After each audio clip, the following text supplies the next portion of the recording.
La verificación del equilibrio del resalto, habiendo considerado el escurrimiento como macroscópicamente permanente, por sí sola no garantiza la durabilidad de las obras que constituyen la estructura del cuenco disipador. Los efectos macroturbulentos, además de producir disipación, tienen otras manifestaciones que pueden resultar en daños severos en las estructuras. Estas estructuras son generalmente de hormigón armado y debido a las fluctuaciones de presión en el interior del resalto y contra los bordes del cuenco disipador pueden inducir problemas estructurales.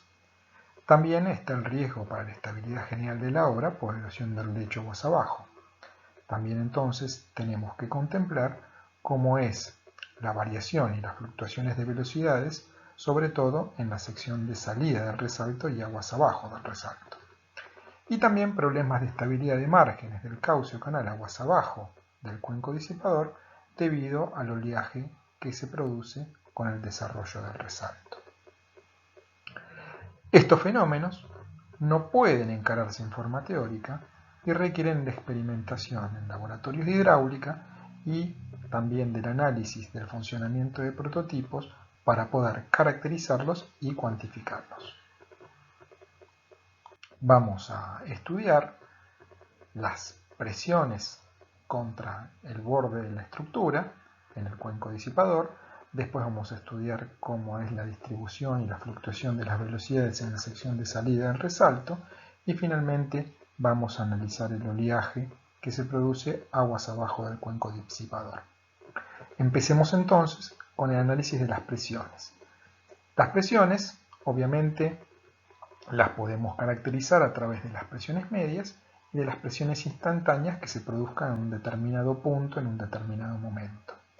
Las fluctuaciones turbulentas de la presión en el resalto pueden condicionar distintos aspectos. Por un lado, la aparición de cavitación contra las estructuras debido a la disminución de la presión por debajo de la presión de vapor, y también estas fluctuaciones turbulentas debidas a la presión pueden generar efectos dinámicos que deben contemplarse en el diseño de las obras. Comenzando con el análisis de las presiones, podemos hablar un poco sobre las presiones medias temporales. Se han determinado experimentalmente que en el piso siguen la forma del perfil medio temporal de la superficie libre. Es decir, que en términos generales la presión media en un punto del fondo va a ser igual a gamma por la altura media del tirante en correspondencia con ese punto. Esto surge de análisis experimentales más allá que el tirante va a tener fluctuaciones en el tiempo, pero el tirante medio nos va a permitir caracterizar la presión media temporal. Esto se corresponde con una distribución hidrostática de presiones en las cercanías del fondo, pero a medida que uno se aleja del fondo, rápidamente la distribución de presiones se aleja de la hidrostática debido a que las curvaturas de los filetes medios también son muy importantes. La disipación macroturbulenta en el resalto hidráulico está siempre acompañada por muy importantes fluctuaciones de presión, y estas fluctuaciones de presión actúan sobre las estructuras. Estos fenómenos pulsantes macroturbulentos, con variaciones muy grandes de la presión, pueden ser constatados en una gran cantidad de accidentes que han ocurrido en obras reales. Ahora, estos accidentes, ¿a qué tipo de fenómenos están relacionados? Están vinculados entonces con las fluctuaciones turbulentas contra las estructuras en ciertas frecuencias características que pueden inducir vibraciones e incluso que algunas estructuras entren en resonancia y se rompan. Es decir que, como las fluctuaciones van a tratar de desarrollarse en ciertas frecuencias características, si las frecuencias características coinciden con las frecuencias naturales de algunas estructuras, entonces se pueden generar este tipo de inconvenientes en la obra. A su vez, como las presiones van variando constantemente, pueden hacer que las cargas presenten signos variables, es decir, que tenemos cargas positivas y negativas en forma alternativa sobre el piso del resalto, y pueden generar, por un lado, la fatiga de los materiales e incluso el descalce de algunas de las losas, por ejemplo. También la presencia de fuertes fluctuaciones de presión podrá aumentar en forma muy seria los riesgos potenciales de cavitación. Ahora, ¿cómo estudiamos las presiones fluctuantes? Hemos visto que no hay un análisis teórico que podamos hacer y no tenemos más que recurrir al estudio en modelos físicos o de estructuras reales en prototipo. Este análisis consiste en medir las variaciones temporales de la presión sobre los contornos del cuenco disipador y después hacer un procesamiento estadístico de esos registros para ver cuáles son las condiciones en las que se pueden llegar a generar efectos dinámicos sobre la estructura o problemas debido a la potencial aparición de cavitación. Si consideramos que las condiciones de borde en el resalto son permanentes, los valores medios temporales de los parámetros se van a mantener constantes en el tiempo. Por ejemplo, si uno hace un registro de la presión en un punto sobre el contorno del cuenco, uno podría ir midiendo valores como los que están aquí indicados en verde. Las presiones van a ir variando en el tiempo, pero va a haber una presión media temporal, que la definimos como P sub m, que si las condiciones de borde son permanentes, esta presión media no va a cambiar en el tiempo. Entonces uno puede definir que la presión en un cierto punto tiene una variación temporal que va a estar dada por la presión media más la fluctuación de la presión en cada uno de los pasos de tiempo en el que estemos tomando registros. Acá, por ejemplo, podemos ver que si la presión media está dada por esta línea roja punteada de aquí, las fluctuaciones del parámetro de la presión van a ser las que se indican en color azul en este gráfico de la derecha. El valor medio temporal de la presión en un punto considerado lo podemos definir como la integral en el tiempo de la presión y dividido un cierto tiempo. Para caracterizar la presión media, esta integral hay que hacerla en un periodo de tiempo suficientemente largo. La fluctuación de la presión respecto del valor medio no es ni más ni menos que el valor de la presión en ese momento, en ese tiempo, menos el valor de la presión media. Y la fluctuación de presión puede tener valores positivos como valores negativos, porque es el cuánto varía respecto del valor medio de la variable. Para evaluar la magnitud de la fluctuación y poder caracterizar cuál es el nivel de turbulencia, se recurre a promediar el cuadrado de la fluctuación y luego extraer raíz. ¿Por qué no se toma el valor medio de la fluctuación? Bueno, porque el valor medio de la fluctuación va a ser 0. Ahora, como tengo valores positivos y negativos, si yo lo elevo al cuadrado, elimino los términos negativos y entonces puedo tener un cierto valor característico de la fluctuación a través de este parámetro que llamamos RMS o valor medio cuadrático de la fluctuación, que en inglés es root mean square. Entonces, el valor medio cuadrático de la fluctuación, como dijimos, es el promedio de las fluctuaciones al cuadrado, al que luego le hago la raíz cuadrada, y lo podemos expresar de esta manera en forma continua o en forma discreta. El valor medio cuadrático de la fluctuación proporciona una muy buena información de la intensidad de la fluctuación de presión y también de la escala de turbulencia que tenemos en nuestro resalto en el punto característico donde estoy midiendo la fluctuación de presión. Y normalmente este parámetro es el utilizado para el estudio experimental de las fluctuaciones de presión en la base del resalto. Es decir, uno tiene un resalto, como está esquematizado acá, y a una cierta progresiva dentro del resalto, sobre el fondo, uno puede poner un transductor de presión que registra estas presiones a lo largo del tiempo. A esto normalmente uno le hace el análisis estadístico y puede tener valores como el valor medio cuadrático que nos va a caracterizar cómo es la intensidad de turbulencia en el punto donde tomamos el registro de presiones. A partir del valor medio cuadrático de la fluctuación y haciendo la relación entre ese valor medio cuadrático y la energía cinética media incidente al resalto, podemos definir el coeficiente de presiones fluctuantes.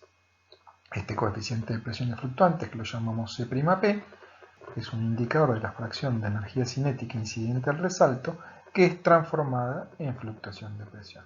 Y evidentemente entonces es un indicador de la intensidad de la turbulencia.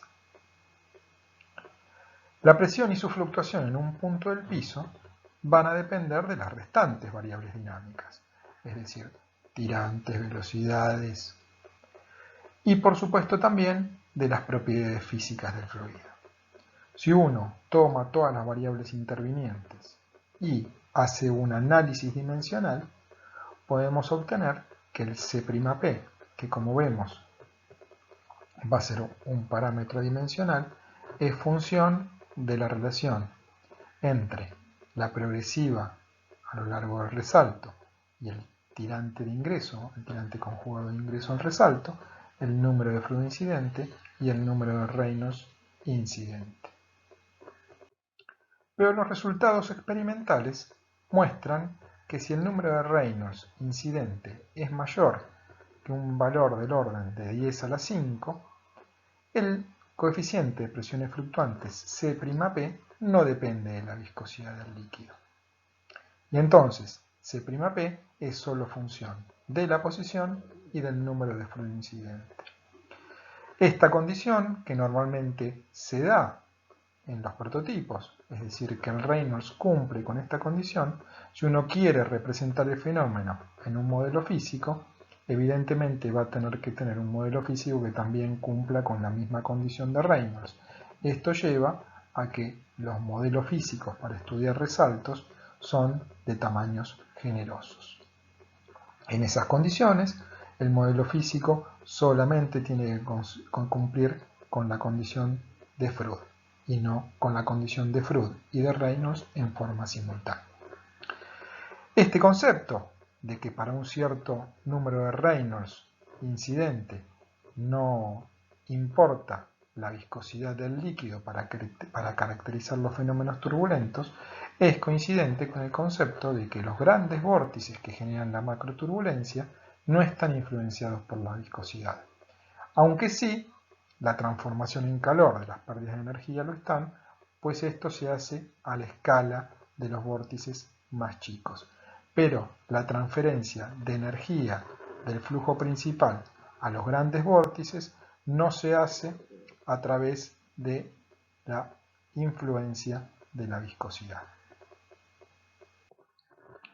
Del análisis de la función correspondiente al coeficiente de presiones fluctuantes C'P, diversos autores han hecho investigaciones y, por ejemplo, para resalto libre aguas abajo de una compuerta, puede verse que el coeficiente de presiones fluctuantes crece inicialmente. Fíjense que acá tenemos la progresiva a lo largo del resalto, la progresiva adimensionalizada, y acá tenemos el coeficiente C'P. Podemos ver entonces que el C'P crece inicialmente en el primer tramo del resalto, llega a un valor máximo y luego decrece. El máximo se va a producir a una distancia del orden del 30 o el 50% de la longitud del resalto. Fíjense que acá los números de Froude corresponden a resaltos estables. Y a partir de estos resultados uno podría hacer un gráfico de cuánto vale el C'P máximo en función del número de Froude. Y podríamos tener entonces un gráfico de este tipo que se correspondería al resalto libre aguas abajo de una compuerta en función de los resultados experimentales. Con este tipo de curvas, con esta o con esta, es posible estimar entonces la presión en un punto del fondo del resalto en más y en menos respecto de cuál era la presión media, que ya habíamos visto que cuánto valía. Y esto lo podemos hacer para un cierto número de flujo incidente. Por ejemplo, en una cierta posición, la presión en el fondo va a estar por la presión media, que era gamma por el tirante medio en ese punto, más menos la raíz media cuadrática de las fluctuaciones. Y como la raíz media cuadrática es C'P por la energía cinética incidente, podemos expresar entonces la presión a través de esta ecuación y podríamos obtener entonces un valor de cuánto es la presión en un determinado punto teniendo en cuenta los valores medios y las fluctuaciones. Pero la evaluación del riesgo de cavitación, el cálculo que hicimos recién, no es suficiente para la evaluación del riesgo de cavitación, porque con conocer el valor medio cuadrático de la fluctuación no alcanza y deben caracterizarse los valores extremos. Entonces, de los registros de estudios experimentales podemos conocer cuáles son los valores máximos y mínimos. Y para cada uno de los valores característicos uno puede determinar, haciendo un análisis estadístico, las veces o el porcentaje de tiempo que un determinado valor puede ser superado en más o en menos. De los registros en prototipo se ha podido apreciar que valores extremos negativos que alcanzaron un valor de presión de vapor con un 0,1% de probabilidad de ocurrencia, es decir, una probabilidad de ocurrencia realmente baja, fueron suficientes para no solamente que se produzca cavitación, sino que se produzcan daños por cavitación en la estructura del disipador. Para evaluar la posibilidad de que una estructura sometida a la acción del resalto pueda vibrar y eventualmente entrar en resonancia o sufrir fallas por fatiga de los materiales, es necesario estudiar la frecuencia característica de la fluctuación y la frecuencia natural de las estructuras. Sabemos que una señal aleatoria puede aproximarse mediante una combinación de ondas senoidales a través de la serie de Fourier y cada una de estas ondas con una amplitud, longitud, período y frecuencia características. Es decir, que nosotros podemos transformar una señal aleatoria en una sumatoria de ondas que cada una de ellas va a tener una energía característica. Haciendo el gráfico de la densidad de potencia de todas esas ondas, que es una medida de la energía de la señal, tenemos un cierto rango de frecuencias donde se concentra la mayor parte de la energía de la señal. Si alguna estructura presenta una frecuencia natural, que es aquella a la que un sistema elástico puede oscilar, y esa frecuencia natural es del orden de las del máximo diagrama de densidad de potencia, o sea de acá, los empujes por presiones fluctuantes pueden provocar vibraciones y resonancias. Entonces, tenemos que estudiar la frecuencia característica de la fluctuación y compararla con la frecuencia natural de las obras que puedan estar en el resalto. Hemos visto, en forma sintética, el efecto de las presiones y las fluctuaciones de presiones. Ahora vamos a ver qué pasa con las velocidades medias instantáneas, sobre todo en la sección de egreso, que es donde aguas abajo se pueden presentar erosiones.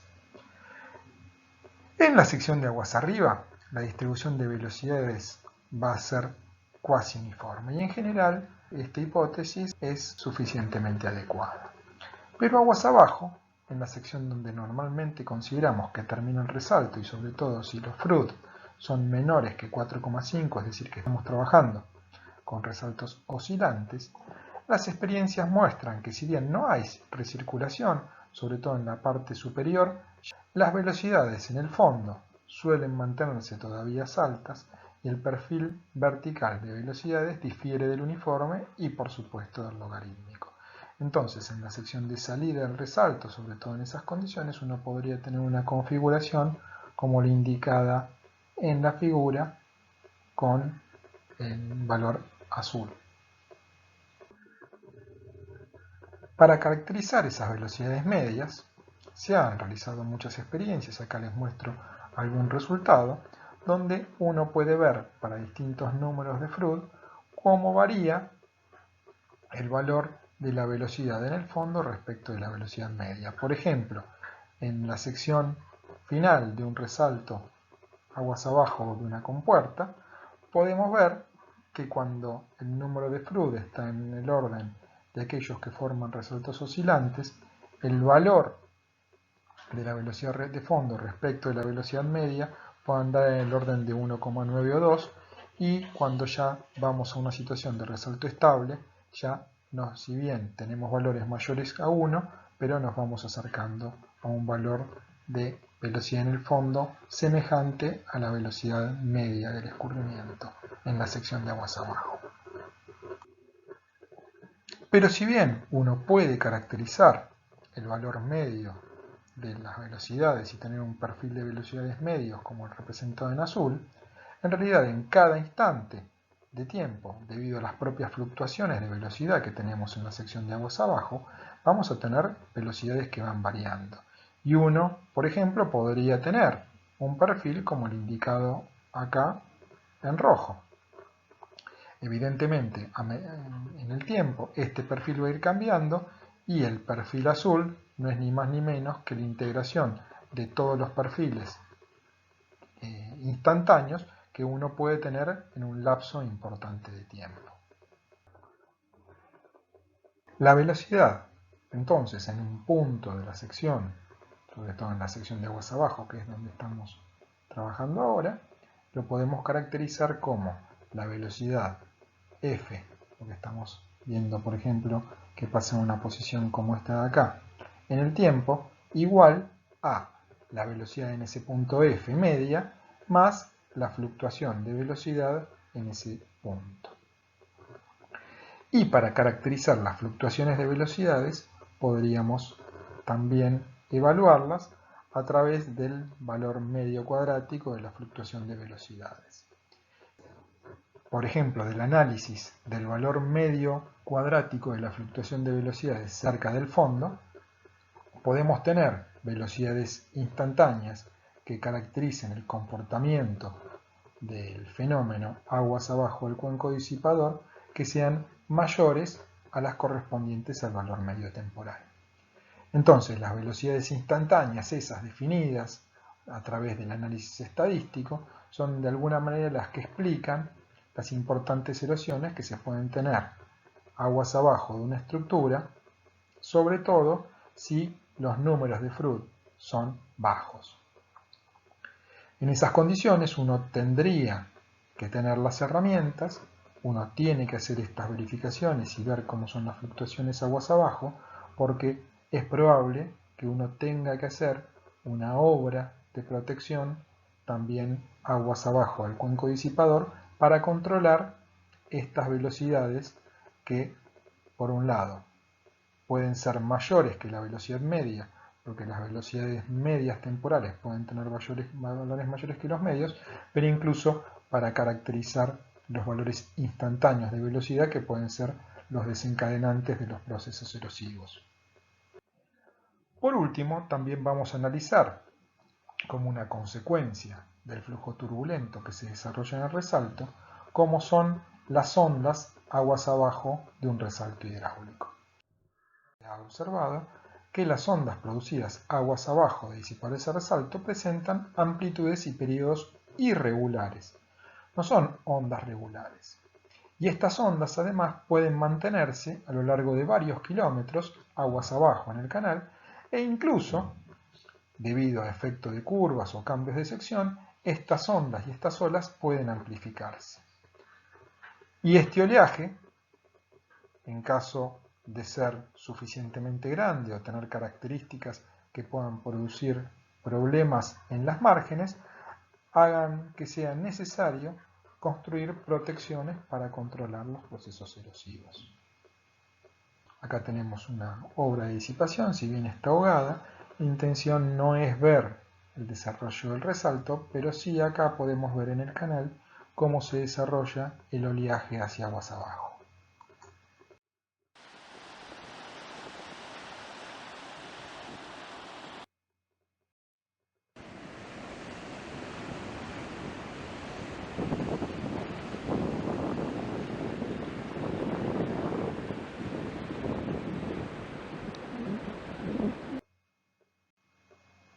podemos ver cómo avanzan los trenes de onda y eventualmente en un canal recto como el que tienen acá, estas ondas pueden propagarse una gran distancia.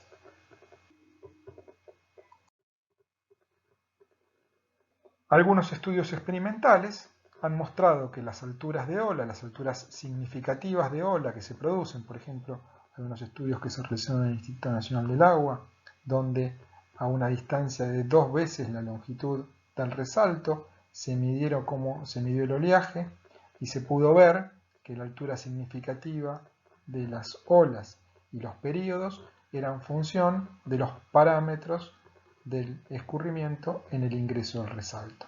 En particular eran función del tirante H1 y del número de flujo incidente. La altura significativa de las olas es un parámetro estadístico de lo que es el registro de las olas en un punto que se corresponde con la zona de medición. Para finalizar esta clase, les dejo 2 diapositivas con algunas afirmaciones para que ustedes indiquen cuáles les parecen correctas.